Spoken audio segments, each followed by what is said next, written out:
Madame, Monsieur, bonsoir et bienvenue à cette nouvelle édition sur Numidia News que l'on entame avec cette actualité sportive très attendue par les Algériens.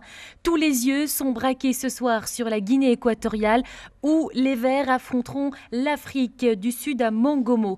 Le sélectionneur de l'équipe algérienne Christian Gourcuff assure les Verts sont prêts pour affronter leurs homologues sud-africains.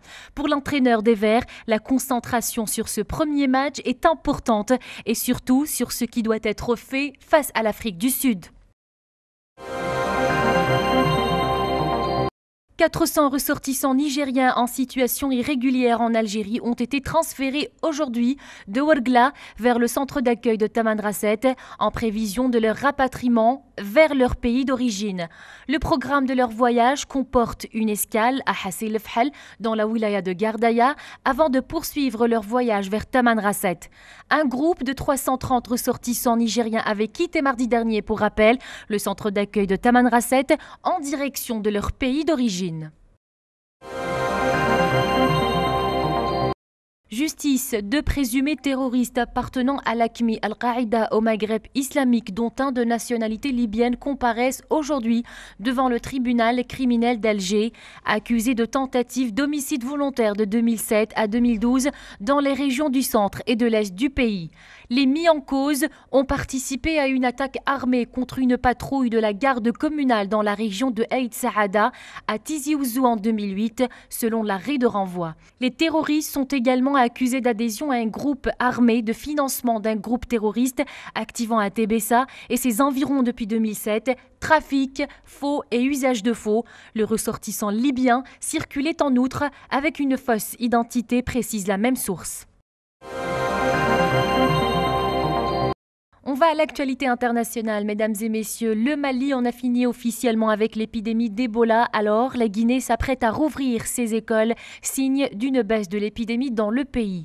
Le premier cas d'Ebola au Mali, annoncé le 23 octobre, était venu de Guinée. Une fillette de 2 ans qui est morte le 24 octobre sans entraîner de contamination. Le Mali est le 3e pays d'Afrique de l'Ouest à sortir de l'épidémie, après le Sénégal le 17 octobre et le Nigeria le 20 octobre dernier. Plus de 8500 personnes sont décédées de l'épidémie de fièvre Ebola dans le monde. L'Union européenne a décidé aujourd'hui de faire appel de la récente décision de la justice européenne ordonnant le retrait du Hamas de la liste terroriste de l'Union européenne, indique une porte-parole.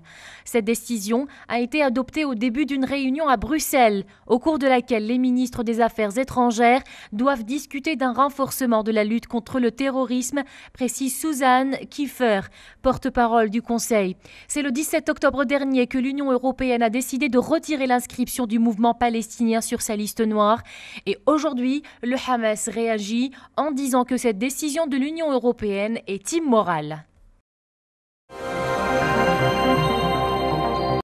Au Yémen, 2 personnes ont été tuées parmi 14 blessés dans de violents affrontements qui opposent depuis ce matin miliciens chiites et gardes près du palais présidentiel à Sanaa, selon un premier bilan de sources médicales. Les affrontements se déroulent dans le secteur sud de la capitale yéménite, forçant de nombreux habitants à quitter leur foyer.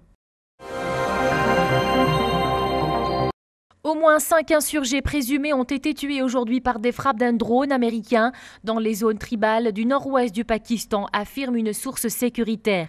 Les raids ont pris pour cible un camp présumé d'insurgés. Ces frappes américaines sont les 3e depuis le début de l'année dans les zones tribales où l'armée pakistanaise a lancé depuis la mi-juin une offensive pour déloger les talibans et autres groupes liés à Al-Qaïda. Le président ukrainien Petro Porochenko rejette un plan de paix proposé cette semaine par son homologue russe Vladimir Poutine, a déclaré le porte-parole du Kremlin Dmitri Peskov.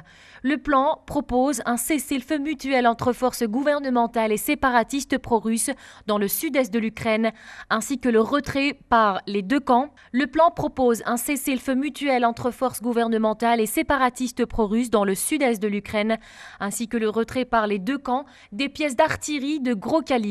Les combats ont redoublé d'intensité cette semaine en Ukraine entre les séparatistes pro-russes et l'armée ukrainienne, faisant plusieurs dizaines de victimes civiles et militaires. Retour à l'actualité en Algérie avec la wilaya d'Illizi qui a bénéficié d'un programme de réalisation de 40 stations d'accès multiservices, téléphone, internet et télévision, annonce aujourd'hui la direction locale d'Algérie Télécom. L'opération, dont le lancement est prévu début février prochain, touchera plusieurs communes de la wilaya d'Illizi. Les effectifs ont été renforcés à la direction d'Algérie Télécom par plus de 30 employés appelés à combler le déficit enregistré dans certains services.